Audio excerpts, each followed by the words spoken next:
You're still on Johnny's desk. Thanks for staying. It's now time for tech news, and Kobe is in the studio. What's happening in the world of technology? Because we are seeing entertainment people, making some claims and denying and all that. Tell us more about it. Okay, so 50 Cent. Oh, definitely. AKA Ferrari at 50. Anyway, so when he launched one of his albums, he was selling it online, and people could pay with Bitcoins. And Bitcoin became very valuable, and 50 had declared bankruptcy. Yes. So for someone who declared bankruptcy, who sold his music for Bitcoins, and Bitcoin became valuable, whatever he was running away from had caught up with him.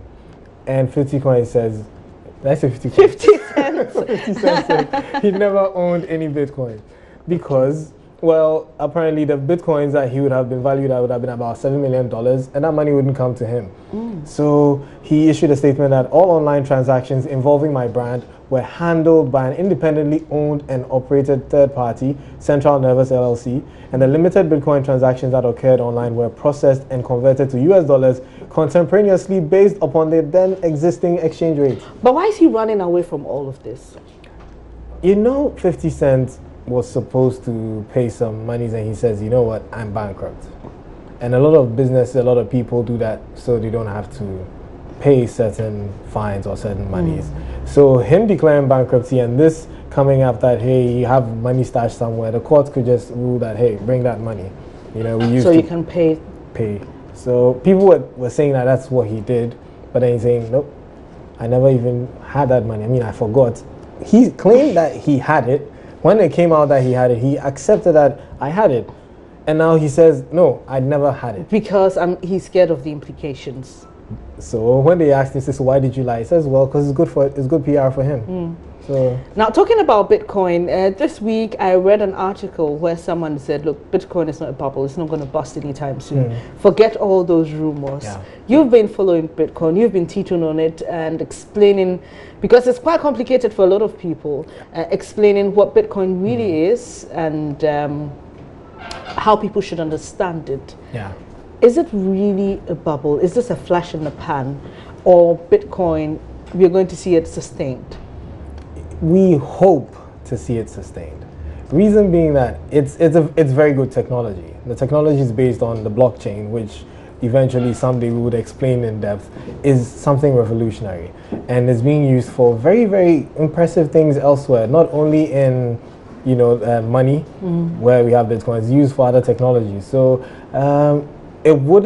I personally don't predict that Bitcoin is going to burst, because a lot of people have come to accept it. They're using it. If anything at all, what is going to happen is that there's going to be regulations. I mean, then change how we know Bitcoin being an anonymous, system of payment and all that. Something that we like.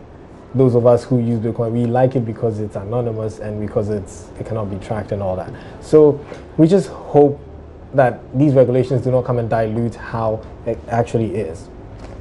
So elsewhere, people want to buy smartphones for cheap. Okay. You and I know that now the best smartphones are very expensive.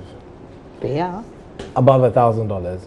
So Google, manufacturers of Android, have come up with something called Android Go. Android Go. Yes, for budget smartphones. So instead of going to buy your YAM, now you can have a YAM smartphone. And the problem with having a YAM smartphone is that it usually isn't very fast. You have to suffer with slow load up times, and then you're always getting the message, your device has run out of space, which is something a lot of people do not like to see.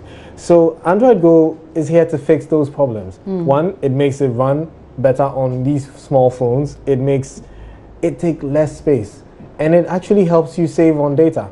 So for people in Africa and India, which is the main focus for Android Go, data saving, storage space saving, all that is what went into Android Go. So it comes with pre-installed Go apps. So you have Gmail Go, you have Maps Go. These are all miniaturized versions and stripped down versions of the actual apps that run on these phones.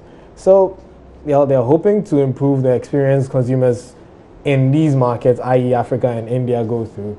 And eventually it would come to Africa, like Ghana, and people would stop having problems. People would stop having to buy expensive phones just because they don't want to go through you have run out of space. Samsung is also in the news. Yes. They just launched the S9 and the S9 Plus. I know. It's not so different from the S8 and S8 Plus. Not so different. The major change here is the cameras. Okay. And for all you photo-loving people out there, you will love this. You know, our eyes are like very good cameras. Okay. So imagine if your phone's camera could actually adjust to the light in the room. This is something that they do, but they don't do well because for the camera, there's something we call the aperture, which is how much light that goes into the camera. Now, Samsung has introduced variable aperture on their phones. So when there's need for more light, the aperture actually opens wider to accept more light. And when there's no need for that light, it closes.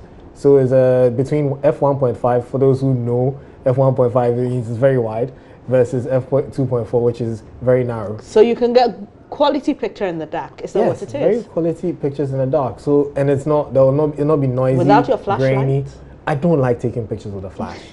You know, it takes out the natural feel of the photo. So when you have more light going into the camera, the lens, then you get a very good picture. And this is good. So you have less grainy. And we take pictures in the night most of the time because that's when we go out to parties.